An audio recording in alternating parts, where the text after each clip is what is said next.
नमस्कार साथियों, सफल आईएएस में आपका हार्दिक स्वागत है। रोज की तरह आज एक नए मुद्दे को लेकर आपके सामने हाजिर हैं।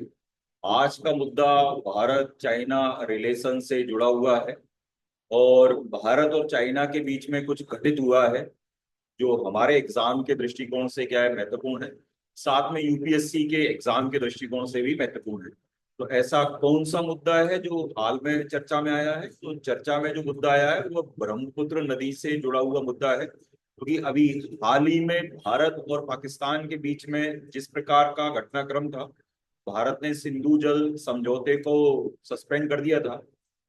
इसी के घटनाक्रम की प्रतिक्रिया स्वरूप चाइना ने पाकिस्तान से अपनी दोस्ती का हवाला देते हुए या अपनी दोस्ती को प्रांगण करते हुए भारत पर एक धमकी भरा एक मैसेज दिया है या धमकी देने का प्रयास किया है भारत को कि हम ब्रह्मपुत्र नदी के पानी को भी रोक सकते हैं। तो ब्रह्मपुत्र नदी से संबंधित फैक्ट क्या है, चाइना की क्या तैयारी है, भारत इसके लिए कितना क्या है तैयार है, तो देख लेते हैं।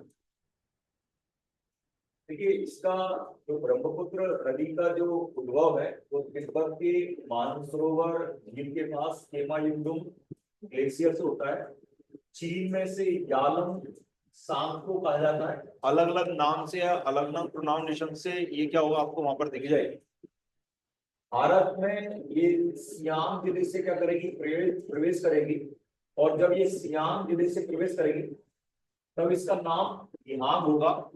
पासी घाट के पास दो नदियां दिहांग और लोहित जब आपस में मिल जाएंगी तब इसका नाम ब्रह्मपुत्र हो जाएगा। और बांग्लादेश के अंदर यह नदी जमुना कहलाएगी और बाद में बंगाल की खाड़ी में क्या होगी, ये इसका अंत हो जाएगा। इसकी जो कुल लंबाई है 2900 किलोमीटर क्या होती है, ये नदी बहती है। तो ये प्री के लिए कुछ फैक्ट था।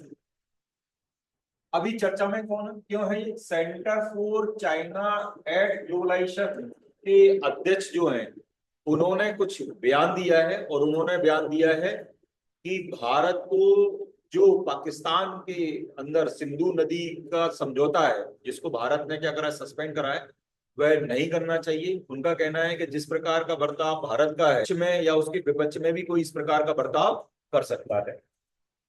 तो चीन क्या कर सकता है, भारत की चिंता क्या है? तो सबसे पहले हम देख लेते हैं कि भारत में प्रवेश से पहले ये नदी जो है वो एक यू टर्न लेती है और यहीं पर चीन दुनिया का सबसे बड़ा हाइड्रो पावर डैम बना रहा है, क्योंकि इस जगह जब ये यू टर्न ले रही है नदी, तो नदी बहुत डाउन जा रही है और पानी का फ्लो क्या है, बहुत ज्यादा है वहां पर।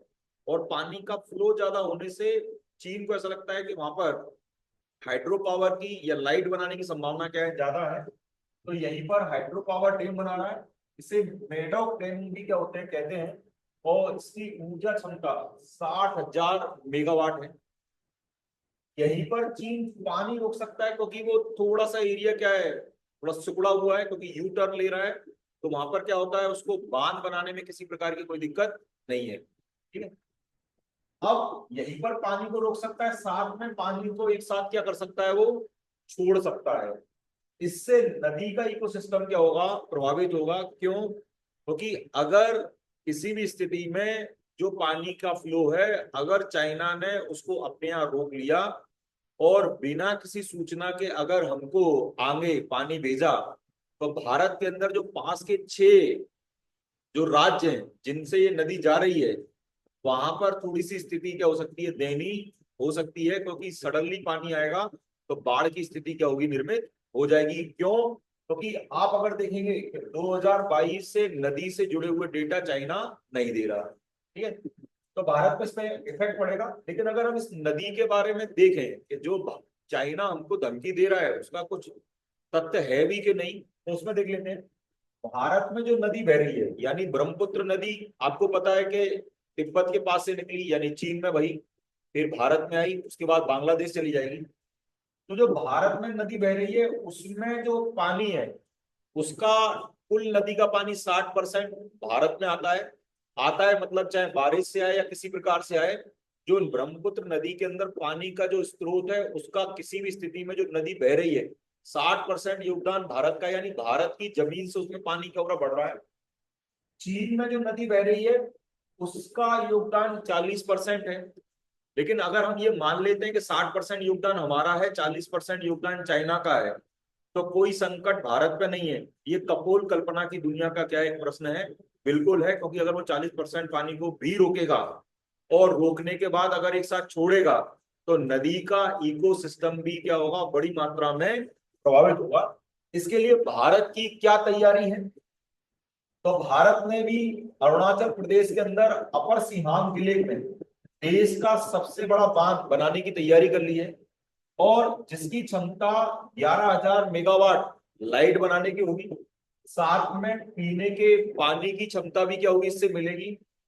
सिंचाई की सुविधा भी इससे क्या होगी, हमको मिलेगी। साथ में आप ये देखिए, सबसे बड़ी बात है कि बाढ़ के पानी को हम क्या होंगे, इस बांध के द्वारा रोक सकेंगे। यानी रणनीतिक रूप से अगर हम देखें तो ये जो बांध बनाया जा रहा है, अगर चाइना किसी स्थिति के अंदर पीछे से पानी छोड़ता है तो हम उस पानी को इसी बांध के द्वारा क्या होंगे, रोकेंगे। तो अगर चाइना ये सोचे कि हमको धमकी देके वो हमको पाकिस्तान के प्रति लगाव पैदा कर देगा, या पाकिस्तान के प्रति सिंधु जल समझौते को हम कैंसिल कर देंगे, हम दबाव में आ जाएंगे, तो भारत दबाव में आने वाला नहीं है। हो सकता है वो हमको डाटा नहीं दे रहा, कोई दिक्कत नहीं है, लेकिन भारत के पास इस समय इतने उन्नत सैटेलाइट हैं, जिन सैटेलाइट के माध्यम से विभिन्न गतिविधियों को भारत क्या कर सकता है, देख सकता है। हमारे यहाँ नहीं, अन्य देशों में भी क्या हो सकता है, देख सकता है।